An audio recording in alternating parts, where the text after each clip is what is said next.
बिस्मिल्लाहिर्रहमानिर्रहीम। अस्सलाम वालेकुम। मैं हूं गुलफाम चौधरी। आप देख रहे हैं मेरा फेसबुक पेज और यूट्यूब चैनल। पाकिस्तान की सियासत में आमतरीन डेवलपमेंट्स हो रही हैं और मुसलसल डेवलपमेंट मुतवक्के हैं। हर आने वाला दिन पिछले दिन से ज़्यादा अजीब तर होता जा रहा है, क्योंकि पाकिस्तान की सूरत हाल दिन ब दिन बदल रही है। इस हवाले से हमारे साथ मौजूद है सिद्दीक जान साहब। उनसे जानते हैं कि पाकिस्तान की सियासत में कौन सा बौछार आने वाला है और क्या डेवलपमेंट मुतवक्के है। सिद्दीक जान साहब से बात करते हैं, हमारे साथ रहिए। एक तो हमने कई बार देखा कि जब हुकूमत ने, निज़ाम ने अपने तौर पर इमरान खान को मुकम्मल तौर पर आइसोलेट कर दिया और यूँ लगा कि अब तो इमरान खान की रिहाई का मामला बहुत दूर चला गया हुआ है और इमरान खान खबरों में भी नहीं रहे उस तरह से। तो इमरान खान एक ऐसा कार्ड खेलते हैं कि पूरी की पूरी बाजी पलट कर रख देते हैं। आपने देखा कि आप आज से कोई 1 माह पहले की बात करें तो ना इमरान खान की रिहाई की बात हो रही थी, बल्कि लोगों के अंदर एक ये तासुर आ गया था, ये एहसास पुख्ता हो गया था कि इमरान खान की रिहाई मुस्तकबिल करीब में बिल्कुल मुमकिन नहीं है। फिर खबरें क्या चल रही थी? खबरें चल रही थी शहबाज शरीफ और ट्रंप की कुर्बतें, अमेरिका और पाकिस्तान की कुर्बतें, सऊदी अरब और पाकिस्तान की कुर्बतें, और ये हुकूमत, ये निज़ाम तासुर दे रहा था कि अब तो हम ही हम हैं, अब तो हमारा कोई कुछ नहीं बिगाड़ सकता, अब तो 10 साल की गेम है, अब तो 15 साल की गेम है, अब तो छोड़ दें, अब तो ये हो जाएगा, अब तो वो हो जाएगा, अब तो फलां हो जाएगा, अब तो फलां हो जाएगा। और इनके जो सरकारी जो सहाफ़ी हैं, जो तबलची हैं, अब वो भी इस तरह का तासुर दे रहे थे कि अब तो हुकूमत बहुत ताकतवर है, अब तो ये हो गया, वो हो गया। और ज़ाहिर है कुछ हद तक बातें ठीक भी थी। कैसे ठीक थी? कि अदलिया इस हुकूमत और इस निज़ाम के साथ, मीडिया इस हुकूमत और इस निज़ाम के साथ, आईनी बेंच इस निज़ाम के साथ, इलेक्शन कमीशन इस निज़ाम के साथ, यहाँ तक कि पीटीआई की जो बाहर लीडरशिप है, उनके ऊपर जो इल्ज़ामात लगते थे कि वो इस निज़ाम के साथ, यहाँ तक कि जो एक इमरान खान के पास सबसे अहम हथियार था इस निज़ाम से लड़ने का, वो थी केपीके गवर्नमेंट, केपीके सरकार। क्योंकि ये नहीं कि कोई उन्होंने कोई सरकारी वसाइल से आके हमलावर होना था, नहीं, वफाक से वो जो ताउन कर रहे थे अली अमीन गंडापुर, अगर वो ताउन रोक देते तो सरकार वफाक के लिए मुमकिन नहीं था चीज़ों को उस तरह से सस्टेनेबल बनाना। तो वो भी हुकूमत के साथ, वो भी इस निज़ाम के साथ, वो भी मोहसिन नकवी के साथ। तो ऐसा लग रहा था कि इमरान खान की चीज़ें बहुत ही ज़्यादा ख़राब हो गई हैं और अब तो चीज़ें इतने आसानी से नहीं ठीक होंगी और अब आप ईजी हो जाएं, इमरान खान की कोई रिहाइश है मुमकिन कोई नहीं है और यही हुकूमत है, यही निज़ाम है। गो के ये जहाँ पे ये तासुर था कि ये हुकूमत और ये निज़ाम है, वहाँ पे ये बात भी ज़हन में रखें कि लोग इस निज़ाम को तब भी नहीं मान रहे थे। यानी आज से 1 माह पहले जब ये कहा जा रहा था कि भाई तमाम इदारे एक पेज पर हैं, तमाम पॉलिटिकल पार्टियां जो हुकूमत में हैं, यहाँ तक कि अपोजिशन की मौलाना फजल रहमान जैसी, ये सारे इस निज़ाम के साथ हैं, सिवाय इमरान खान, महमूद हसन चकजई, अल्लामा राजा नासिर अब्बास साहब, अख्तर जान मिंगल साहब, मुस्तफा नवाज खोखर साहब, तहरीक तहफ़्फ़ुज़ पाकिस्तान की पार्टी थी। मतलब इनके अलावा बाकी सब एक पेज पर हैं, ताकत इनके पास है, इख्तियार इनके पास है, पैसा इनके पास है। फिर हुकूमत के जो सपोर्टर माफियाज हैं, गुंडे हैं, कंटुटे हैं, वो सारे इस हुकूमत के पीछे, इस निज़ाम के पीछे। और फिर सबसे बड़ा, दुनिया के सबसे बड़ा जो इस वक्त दहशतगर्द है, जिसने मुसलमानों का कत्लेआम किया फ़लस्तीन में, वो और उसका जो मोहसिन है, ये है ट्रंप जो है, वो इस हुकूमत के साथ। क्यों? देखें, 2 ही लोग, एक शहबाज शरीफ और एक नेतन्याहू, इन 2 ने सिर्फ इसको वो ट्रंप को जो है वो नोबेल प्राइज के लिए नामजद किया था। और फिर आप खुशामद की इंतहा देखें, कौमों की तारीख में ये लम्हात कभी नहीं भुलाए जा सकते, कौमों की जिंदगी में ये लम्हात कभी नहीं भुलाए जा सकते।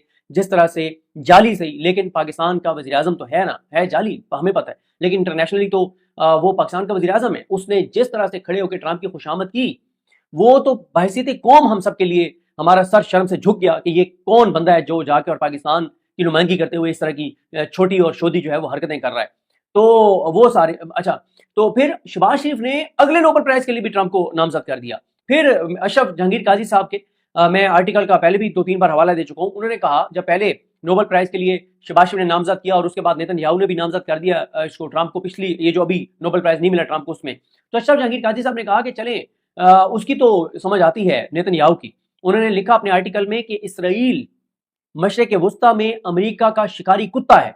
अमेरिका के शिकारी कुत्ते इसराइल का समझ आता है कि वो ट्रंप को जो है वो नोबेल प्राइज के लिए नामजद करे, जिसको अरबों डॉलर मुसलमानों के कत्ले आम के लिए असला सब कुछ ट्रंप ने दिया। शहबाज शरीफ किस चक्कर में जो है वो ट्रंप को नोबेल प्राइज के लिए नामजद कर रहा है। तो भाई इसराइल भी एक नरम गुशा, जाहिर है शहबाज शरीफ के लिए क्यों नहीं रखता होगा जब उनको नजर आ रहा है इब्राहिम अकॉर्ड, ट्रंप कह रहा है कि इब्राहिम अकॉर्ड जो है वो सऊदी अरब भी करेगा और उसके बाद बाकी मुल्क भी करेंगे। तो अभी आप देख लें, ट्रंप ने जो कल ट्वीट किया है, उसने कहा है कि मुसलमान ममालिक की फोर्सेज आ रही हैं यहाँ पे हमास को ख़त्म करने के लिए और उनको उनके ऊपर उनका खात्मा करने के लिए, ये एक और कंसर्न की बात है। मतलब एज ए मुसलमान, और अगर पाकिस्तान भी इसमें शामिल हो गया तो जाहिर है पाकिस्तान के अंदर तो सेंटीमेंट्स इस वक्त बिल्कुल मुख्तलिफ हैं। तो जाहिर है जिस हुकूमत को अमेरिका की सपोर्ट हासिल हो, जिस हुकूमत के लिए नेतन्याहू के दिल में नरम गोशा हो, तो उस हुकूमत को कैसे आप हिला सकते हैं? ये बात ठीक है। और इसलिए फिर एक चीज नीचे तक आ गई कि जी अब कुछ नहीं हो सकता, पीटीआई की लीडरशिप भी कंप्रोमाइज्ड है, निजाम बड़ा ताकतवर है, इंटरनेशनल एस्टेब्लिशमेंट साथ है, तो कुछ नहीं हो सकता। लेकिन इमरान खान ने एक ऐसा कार्ड खेला कि उस कार्ड के बाद सूरत यकसर बदल गई। पहले यह था कि इमरान खान से मुलाकातें कट ऑफ होती थी, इमरान खान से मुलाकातें रुकती थी, तो सारी की सारी चीजें जो है वो बैठ जाती थी कि ना इमरान खान का कोई बयान आ रहा है, ना पीटीआई को एक्टिविटी कर रही है उस तरह से, ना पीटीआई की लीडरशिप में वो दमखम है कि खुद से कोई फैसला कर सकें।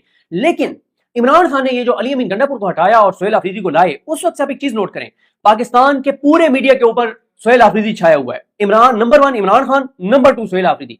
जिस दिन इमरान खान का कोई बयान नहीं आता, जिस दिन इमरान खान का कोई इकदाम नहीं होता, उस दिन सोहेल अफरीदी जो है वो खबरों में होते हैं। पिछले 7-8 दिन से 10 दिन से, जब से इमरान खान ने सोहेल अफरीदी को नामजद किया है, तब से आप देखें कि 24 घंटे पाकिस्तान के वो टीवी चैनल्स जो कंप्रोमाइज हैं 100%, जो अपनी रूह दुनियावी मफाद के लिए किसी और के हवाले कर चुके हैं, उन टीवी चैनल्स के ऊपर भी अगर कोई छाया हुआ है तो वो सोहेल अफरीदी हैं। जिन पे मुसलसल बात हो रही है वो सोहेल अफरीदी हैं। सोहेल अफरीदी ने ये कर दिया, सोहेल अफरीदी ने ये कर दिया, सोहेल अफरीदी ने ये कह दिया, सोहेल अफरीदी ने वो कह दिया। और हुकूमत डिफेंसिव पे है, राना सरोला वगैरह डिफेंसिव पे हैं। इनकी आंखों में खौफ है, इनके चेहरों पे खौफ है जब ये सोहेल अफरीदी का जिक्र करते हैं। क्यों खौफ किस चीज का है? वो कंप्रोमाइज नहीं है, वो चाबी वाला खिलौना नहीं है, वो लेला नहीं है, उसके पास खोने के लिए कुछ नहीं है, वो पाकिस्तान का वफादार है, वो इमरान खान का वफादार है, वो चोर नहीं है, वो डाकू नहीं है, वो लुटेरा नहीं है, उसकी फाइलें नहीं है, उसकी वीडियो नहीं है, उसकी ऑडियोज नहीं है। मतलब ये सारी चीजें उसकी, वो ये स्ट्रेंथ है, वो आम पाकिस्तानी है, वो केपीके का आम नौजवान है, वो लोअर मिडिल क्लास से ताल्लुक रखने वाला है। तो इसलिए इनकी ये बहुत पैनिक में है, ये इसलिए बहुत पैनिक में है उसके लिए। तो मैं जो आज कर रहा था कि इमरान खान ने ये जो कार्ड खेला, उसके बाद सियासी उफक के ऊपर इमरान खान के बाद सोहेल अफरीदी छाए हुए हैं। इमरान खान का बयान आए या ना आए, अब इमरान खान ने जो करना था कर दिया है। अब सोहेल अफरीदी मुसलसल खबरों में है। आज भी आप देख लें, पहले उन्होंने किस तरह से इनकी चीखें निकलवाई कि उसने जब ये गाड़ियां, उसने कहा कि वापस करें जो आपने पुरानी जो है वो कई दहाइयों पुरानी गाड़ियां जो हैं वो मॉडल जो है वो आपने दिए केपीके पुलिस के लिए, उन्होंने वापस कर दिया। जब उन्होंने वापस किया तो इनके मुंह पे तमाचा लगा। आपने तलाल चौधरी की देखा 3-4 बार वीडियो पैगाम, चीजें बड़ी बड़ी इनको इनके पेट में मरोड़ उठे, लेकिन उसने कर दी वापस।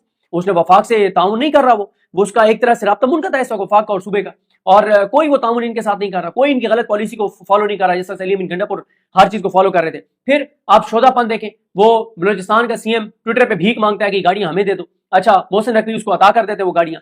अच्छा, पहले तो बलूचिस्तान की दहशतगर्दी एक एसएचओ की मार थी, वो एसएचओ तो क्या, आपने पूरा सीएम वहां पे और पूरा निजाम वहां पे ले आए, एक एसएचओ तो दूर की बात है। अब आपने 3 गाड़ियां भी दे दी, बुलेट प्रूफ गाड़ियां। तो अब तो मेरा ख्याल है बलूचिस्तान में आज से दहशतगर्दी बिल्कुल खत्म हो जाएगी, आज से या कल से। जैसे ही ये बुलेट प्रूफ गाड़ियां पहुंचेंगी बलूचिस्तान, या पहुंच गई, अगर पहुंच गई हैं तो अब दहशतगर्दी खत्म। अब आप सारे मुतमईन हो जाए, क्योंकि 3 बुलेट प्रूफ गाड़ियां दे दी हैं वफाक ने और सीएम उस पर बहुत खुश है, सरफराज बुगटी। तो अब दहशतगर्दी खत्म हो जाएगी बलूचिस्तान में, क्योंकि 3 बुलेट प्रूफ गाड़ियां पहुंच गई। कोई थोड़ा सा तो यार एहसास करो, थोड़ा सा तो एहसास करो। लोगों को क्या समझोगे तुम लोगों ने?